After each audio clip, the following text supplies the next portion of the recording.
নমস্কার বন্ধুরা, আজ বাজার থেকে কয়েকটা পোনা মাছ নিয়ে এসেছি, সঙ্গে মাছের একটা বড় মাথা নিয়ে এসেছি। এই মাথা দিয়ে আজকে মুড়ি ঘন্ট এবং মাছের টক করে দেখাবো।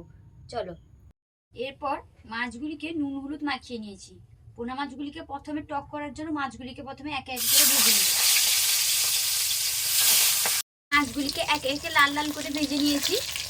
এগুলিকে থালার মধ্যে ঘন্ট করার জন্য মাছের মাথাটা ভেজে নেব।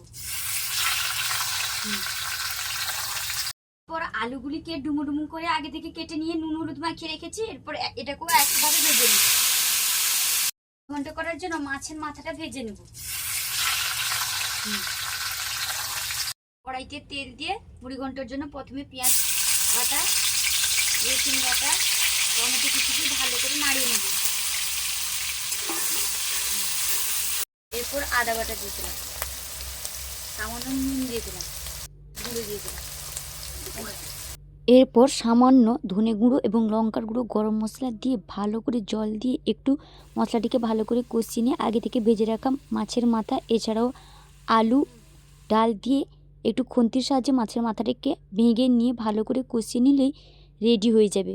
সামান্য জল দিয়ে খানিকক্ষণ ফুটিয়ে নিলেই দুর্দান্ত স্বাদের মুড়ি ঘন্ট। এই রেসিপিটি আপনারা একবার গরম ভাতের সঙ্গে ট্রাই করে দেখবেন, সত্যি অসাধারণ এক দুর্দান্ত রেসিপি।